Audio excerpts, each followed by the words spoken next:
போன வீடியோல எம்ஐ ஸ்குவாட பத்தி நான் போட்டப்போ உங்கள பல பேர் சிஎஸ்கே vs ஆர்சிபி ஸ்குவாடோட கம்பேரிசன் வீடியோ போட சொல்லிருப்பீங்க. அவங்களுக்கு தான் இந்த ஒரு வீடியோ சமர்ப்பணம். சிஎஸ்கேவா ஆர்சிபியா, இந்த எம்எஸ் தோனியா அந்த விராட் கோலியான்னு பாத்துறலாம். அதுக்கு முன்னாடி நம்ம சப்ஸ்கிரைபர் ஒருத்தர் சிஎஸ்கே vs எம்ஐ ஸ்குவாட பத்தி சூப்பரா ஒரு கம்பேர் பண்ணி கமெண்ட் பண்ணிருப்பாரு. அவரோட பாயிண்ட் ஆஃப் வியூல சிஎஸ்கே ஜெயிச்ச மாதிரி தான் சொல்லிருப்பாரு. அப்படியே இருக்கட்டும், இப்ப அதே சிஎஸ்கே ஸ்குவாட ஆர்சிபி ஜெயிக்க முடியுமான்னு பாப்போம். ஆர்சிபில ஓபனிங் பேட்ஸ்மேன் பாத்தீங்கன்னா விராட் கோலி, இங்க சிஎஸ்கேல ஓபனிங் பாத்தீங்கன்னா சஞ்சு சாம்சன். இதுல சாம்சன் பாத்தீங்கன்னா எந்த அளவுக்கு வேர்ல்ட் கப்ல ஃபார்ம்ல இருந்தாருன்னு நம்ம எல்லாத்துக்குமே தெரியும். இன்னும் சொல்ல போனா இவர் இப்ப இருக்கிற ஃபார்முக்கு ஐபிஎல்ல இருக்கிற எந்த பிளேயராலையும் இவருக்கு முன்னாடி நிக்க முடியாது. ஆனா விராட் கோலிங்கிற ஒருத்தரை தவிர, என்னதான் விராட் கோலி T20ல இருந்து ரிட்டையர் ஆகிட்டு ஓடிஐ ஃபார்மட்டுக்கு மட்டும் பிராக்டிஸ் எடுத்துட்டு இருந்தாலும் இவரோட கேப்பபிலிட்டிக்கு ஃபார்மட்டை ஸ்விட்சிங் பண்றதெல்லாம் அவ்வளவு கஷ்டமான விஷயம் எல்லாம் கிடையாது. அது மட்டும் இல்லாம ரீசெண்டா நடந்த இந்தியா vs நியூசிலாந்து ஓடிஐ சீரிஸ்லயும் தலைவன் ஒத்தாலா நின்று சூப்பரா ஆடி இருப்பாரு. இதுல ரெண்டு பேருமே நல்ல ஃபார்ம் தான். ஆனா சஞ்சு சாம்சன் பர்టిక్యులரா T20ல கொஞ்சம் நல்லா அடிச்சதுனால சஞ்சு சாம்சன் கொஞ்சம் பெட்டர் சொல்லலாம். இப்போ நான் ஸ்ட்ரைக்கர்ல ஆயுஷ் மாத்ரேவா, பில்சால்ட். இதுல பில்சால்ட் இந்த வேர்ல்ட் கப்ல அந்த அளவுக்கு பெர்ஃபார்மன்ஸ் பண்ணலனாலும் ஏதோ அப்பப்போ டீமுக்காக ஒரு குட்டி நாக்கு ஆடி இருப்பாரு. ஆனா ஆயுஷ் மாத்ரே பெர்ஃபார்மன்ஸ் கொஞ்சம் டவுட் தான். ஏன்னா அண்டர்-19 வேர்ல்ட் கப்ல இந்தியா டீமுக்கு கேப்டன் பண்ண மாத்ரே ஒரு நல்ல பெர்ஃபார்மன்ஸ் பண்ணாருப்பா அப்படின்னு சொல்ற அளவுக்குலாம் எந்த மேட்சும் அவர் விளையாண்ட மாதிரி தெரியல. இதுல எக்ஸ்பீரியன்ஸ்டு அண்ட் ரீசன்ட் ஃபார்மை வச்சு பார்க்கும் பொழுது பில்சால்ட் தான் வே பெட்டர்னு சொல்லலாம். அடுத்து ஒன் டவுன்ல படிக்கலா இல்ல ருத்ராஜ் கைக்வாடா, இதுல யார் ஜெயிப்பான்னு நம்ம எல்லாத்துக்குமே தெரியும். எப்படி சொல்றேன்னா, கைக்வாட் என்னதான் போன சீசன்ல ஃபார்ம் அவுட்ல இருந்தாலும் இப்ப அவரோட பிளேயிங் லெவல் பாத்தீங்கன்னா வேற மாதிரி இருக்குங்க. ஏன்னா டொமஸ்டிக்ல இவர் அடிச்ச அடி அப்படி. ஆனா படிக்கல இந்த சீசன் பிளேயிங் லெவல்ல இருப்பாரானே தெரியல.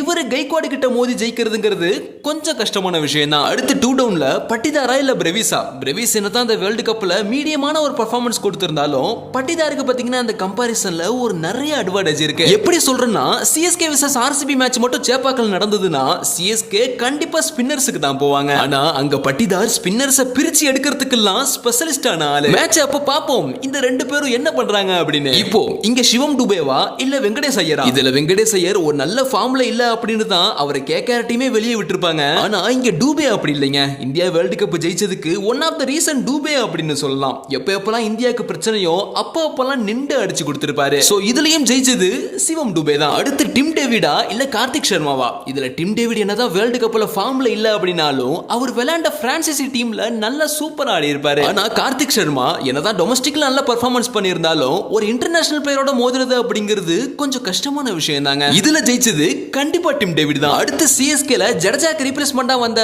பிரசாந்த் வீரா இல்ல குணால் பாண்டியாவா? இதுல சிஎஸ்கே பாத்தீங்கன்னா 14.2 கோடி கொடுத்து இவர் எடுத்திருக்கு.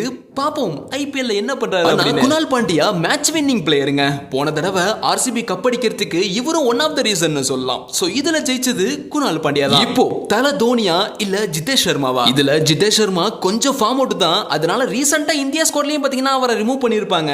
ஆனா எம்எஸ் தோனிக்கும் அங்க வயசாகிட்டு தாங்க இருக்கு. முன்ன மாதிரி அவரால விளையாட முடியுமா என்னன்னே தெரியல. இதுல தோனி ரொம்ப நாள் விளையாடாததுனால ஜிதேஷ் சர்மா இங்க வின்னு வச்சுப்போம். இப்போ பவுலிங்க பொறுத்த அளவுக்கு ஆர்சிபில Bhuvneshwar Kumar, Hazlewood, Yash Dayal, Shreya Sharma, Romario Shepherd இருக்காங்க. இங்க நம்ம சிஎஸ்கேல Matt Henry, Khaleel Ahmed, Nathan Ellis, Noor அகமதுன்னு சிஎஸ்கேலயும் ஓரளவுக்கு இருக்காங்க. இதுல பவர் பிளேல பொறுத்தவரையும் கலீல் அகமதா இல்ல புவனேஸ்வர் குமாரா? இதுல நம்ம எல்லாத்துக்குமே தெரியும் யார் ஜெயிப்பான்னு. ஆமாங்க, நீங்க நினைச்ச மாதிரியே புவனேஸ்வர் குமார் தான். ஏன்னா போன வருஷம் அவரோட பெர்ஃபார்மன்ஸ் அப்படி. அடுத்து அதர் எண்ட்ல ஹேசல்வுட்டா இல்ல மேட் ஹென்ரியா? இதுல ஹேசல்வுட் பாத்தீங்கன்னா என்னதான் நல்ல பவுலரா இருந்தாலும் இன்ஜுரியில இருந்து இன்னும் ஒரு வெளியே வராததுனால ஃபார்ம்ல இருந்து அவர் கொஞ்சம் குறைய வாய்ப்பு இருக்கு. ஆனா மேட் ஹென்றி இந்த வேர்ல்ட் கப்லயும் டீசென்ட்டா பெர்ஃபார்ம் பண்ணிருப்பாரு. பாப்போம் என்ன பண்றாங்க அப்படின்னு. இதுல ஜெயிச்சது மேட் ஹென்றி தான். அடுத்து யஷ் தயாலா, நாத்தன் அலீஸா? யஷ் தயால் என்னதான் போன ஐபிஎல்ல சில மேட்ச் நல்லா போட்டாலும் சில மேட்ச் அடி வாங்கி இருப்பாருங்க.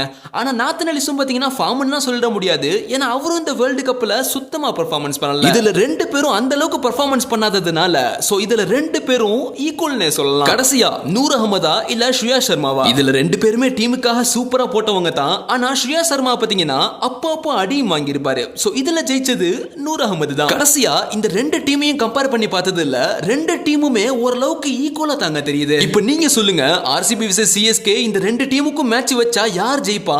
அடுத்து எந்த ரெண்டு டீமுக்கும் கம்பேரிசன் வீடியோ வேணும் அப்படின்னு மறக்காம கீழே கமெண்ட்ல சொல்லுங்க. அடுத்து ஒரு இன்ட்ரெஸ்டான வீடியோவுடன் மீண்டும் சந்திப்போம். See you, bye bye.